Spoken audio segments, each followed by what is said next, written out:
Shalom, bersama Yohanes di sini dan selama 10 menit ke depan mari kita bersama-sama merenungkan kebenaran firman Tuhan. Terlebih dahulu mari kita berdoa bersama-sama. Terima kasih Tuhan, kami sangat bersyukur buat kesempatan ini kami masih boleh bersama-sama bersekutu dalam firman-Mu. Kami berdoa kiranya Roh-Mu yang kudus menuntun kami untuk kami beroleh hikmat supaya kami bisa mengerti kebenaran firman Tuhan dan kiranya kami boleh dimampukan untuk menjadi pelaku-pelaku firman. Terima kasih Tuhan, di dalam nama Tuhan Yesus kami berdoa. Amin. Puji Tuhan, mari kita lanjutkan pembelajaran kita dan kita buka bersama-sama. Dalam kitab Efesus pasal yang kelima, kita sampai ke ayat yang ke-13. Efesus pasal 5 ayat 13, demikian firman Tuhan. Tetapi segala sesuatu yang sudah ditelanjangi oleh terang itu menjadi nampak. Sebab semua yang nampak adalah terang. Untuk kita bisa mengerti ayat ini, mari kita baca bersama-sama mulai dari ayat yang ke-11. Efesus pasal 5 ayat 11, janganlah turut mengambil bagian dalam perbuatan-perbuatan kegelapan yang tidak berbuahkan apa-apa. Tetapi sebaliknya telanjangilah perbuatan-perbuatan itu. Sebab menyebutkan saja pun apa yang dibuat oleh mereka di tempat-tempat yang tersembunyi telah memalukan. Ayat yang ke-12 memberikan penjelasan tentang apa yang disebutkan dalam ayat yang ke-11. Ayat yang ke-11 berkata, jangan turut mengambil bagian dalam perbuatan-perbuatan kegelapan.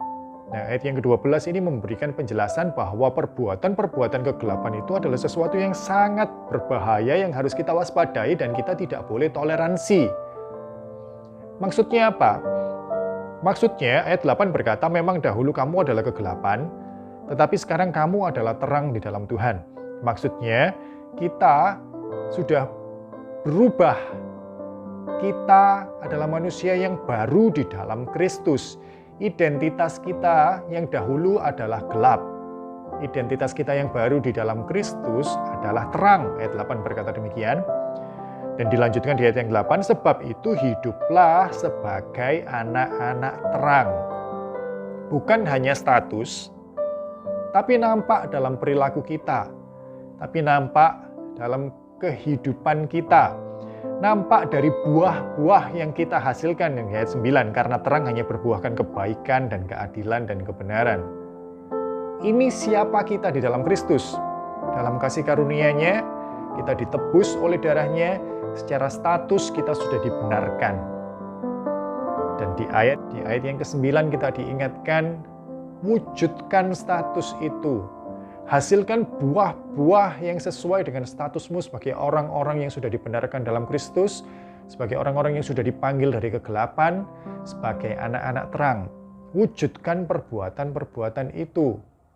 Dan kemudian diingatkan bahwa ketika kita sudah menjadi terang, ketika kita sudah disebut sebagai anak-anak terang di dalam Kristus, bagaimana sikap kita terhadap kegelapan, perbuatan-perbuatan kegelapan?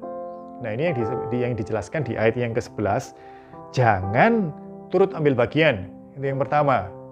Jangan turut ambil bagian. Jangan kembali lagi melakukan perbuatan-perbuatan yang dulu kamu lakukan dalam kegelapan. Jaga dirimu. Waspada, berhati-hatilah. Tapi tidak hanya sampai di situ. Ternyata ayat yang ke-11 kemudian berkata, tetapi sebaliknya, telanjangilah perbuatan-perbuatan itu. Nah, ini bicara tentang tugas. Ayat 8 dan yang 9 bicara tentang identitas. Ayat 10 bicara tentang tugas. Identitas kita ini siapa? Manusia yang baru dalam Kristus adalah terang. Kamu dulu kegelapan, tetapi sekarang kamu manusia yang baru, kamu adalah terang. Itu identitas kita. Ayat 9, wujudkan. Hasilkan buah-buah yang sesuai dengan statusmu yang baru itu, statusmu sebagai terang. Nampakkan dalam perbuatanmu. Dan kemudian ayat yang ke-10 memberikan kita posisi, memberikan kita peringatan. Waspadai segala perbuatan kegelapan itu. Kamu adalah terang, jangan ambil bagian lagi dalam perbuatan kegelapan. Dan tidak berhenti di situ, tapi terangilah mereka. Telanjangilah mereka. Ini sesuai dengan apa yang Yesus katakan dalam Matius pasal 5 ketika Yesus memberikan pengajaran tentang terang. Matius pasal 5, kita baca mulai ayat yang ke-14. Kamu adalah terang dunia. Kota yang terletak di atas gunung tidak mungkin tersembunyi. Lagi pula, orang tidak menyalakan pelita lalu meletakkannya di bawah gantang, melainkan di atas kaki dian sehingga menerangi semua orang di dalam rumah itu. Demikianlah hendaknya terangmu bercahaya di depan orang supaya mereka melihat perbuatanmu yang baik dan memuliakan Bapamu yang di surga. Kamu adalah terang dunia, identitas. Orang tidak menyalakan pelita lalu meletakkan di bawah gantang, melainkan di atas kaki dian sehingga ia menerangi tugas. Ini sesuai dengan apa yang Efesus pasal 5 tadi, kita kembali. Jadi kita dulu gelap, kita sekarang terang. Dan kita tidak berhenti di situ, kita harus menghasilkan buah-buah yang sesuai dengan status kita yang baru. Dan kita harus sangat waspada terhadap kegelapan. Tapi bukan hanya waspada, bukan hanya menghindari kegelapan, tapi kita justru diharapkan untuk menerangi, ditugaskan untuk menerangi kegelapan, untuk menelanjangi kegelapan. Kita sudah belajar tentang identitas kita sebagai manusia yang baru di dalam Kristus. Kita sudah belajar tentang tugas kita sebagai manusia yang baru di dalam Kristus. Kita dipanggil keluar dari kegelapan, dirubahkan menjadi terang dalam kasih karunia Allah oleh darah Kristus. Status kita di hadapan Tuhan yang sebenarnya berdosa sekarang dibenarkan, jadi benar. Bukan karena perbuatan baik kita, tapi karena darah Kristus. Dan dari situ kita diingatkan untuk mewujudkan, mempraktekkan. Kalau kita sudah dibenarkan, maka ayo kita mempraktekkan hidup kita sebagai orang benar, menghasilkan buah-buah terang, buah-buah kebenaran. Kita diingatkan tentang tugas kita, kembali kepada kegelapan, tapi bukan untuk ikut ambil bagian dalam perbuatan kegelapan, tetapi justru untuk menerangi mereka. Nah, sekarang apa yang kita pelajari dalam ayat 13 adalah tentang tujuannya. Tujuan dari penugasan itu tadi apa sih? Ayat 13 mengingatkan kita, segala sesuatu yang sudah ditelanjangi oleh terang itu menjadi nampak. Tujuannya apa? Supaya orang-orang yang ada dalam kegelapan itu menjadi sadar akan siapa diri mereka sebenarnya. Bukan hanya dikatakan menerangi, tapi menelanjangi. Maksudnya apa? Kalau orang pakai topeng dalam kegelapan dan kita datang membawa cahaya di tempat yang gelap itu, maka orang itu akan terlihat, akan diterangi. Tapi orang itu akan tetap memakai topeng. Dan menelanjangi di sini itu seperti kita membuka topengnya dan menunjukkan kepada dia siapa dia sebenarnya. Bahwa apa yang kamu lakukan dalam kegelapan itu sesuatu yang tidak dikenan Tuhan. Bahwa kamu itu adalah manusia yang berdosa. Dan dikatakan kemudian sebab semua yang nampak adalah terang. Semua yang nampak adalah terang. Tujuannya apa? Tujuannya itu seperti yang Matius 5 ayat 16 tadi kita sudah baca. Bahwa lewat perbuatan kita, orang melihatnya dan memuliakan Bapamu yang di surga. Tujuannya bukan untuk mempermalukan mereka. Tujuannya untuk mereka melihat kemuliaan Tuhan, melihat berdosanya mereka, dan bertobat, dan memuliakan Tuhan. Pertobatan.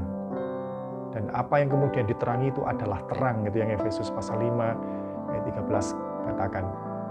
Jadi kita sudah belajar, kita ditugaskan untuk kembali pada gelap, bukan untuk ikut ambil bagian dalam kegelapan, tapi menerangi dan menelanjangi. Dan kiranya dengan kita melakukan apa yang kita lakukan sebagai anak-anak terang di tempat itu, orang-orang yang dalam kegelapan itu boleh sadar akan siapa dirinya, akan statusnya sebagai manusia berdosa dan mereka butuh juru selamat. Dan melalui perbuatan-perbuatan baik yang kita lakukan di sana, dalam kegelapan itu, mereka kiranya pun dalam kasih karunia Allah boleh menjadi anak-anak terang. Mari kita berdoa bersama-sama.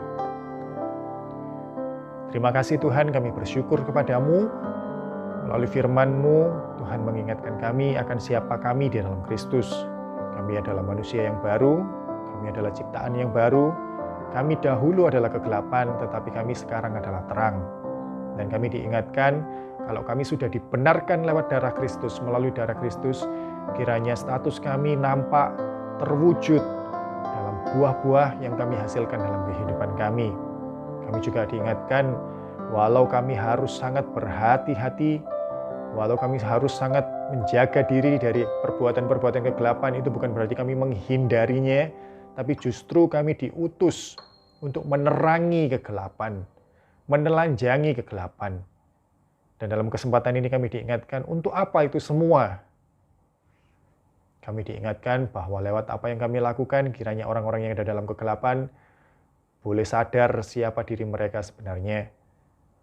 Bahwa mereka adalah manusia yang berdosa dan tidak bisa menyelamatkan dirinya, bahwa mereka butuh juru selamat, dan kiranya dalam kasih karunia, Roh-Mu yang kudus menuntun mereka kepada keselamatan melalui iman kepada Yesus Kristus, satu-satunya yang sanggup menyelamatkan mereka. Terima kasih Tuhan, kiranya Roh-Mu yang kudus meneguhkan kami, kiranya Roh-Mu yang kudus memampukan kami. Di dalam nama Tuhan Yesus kami berdoa. Amin. Puji Tuhan, Tuhan memberkati.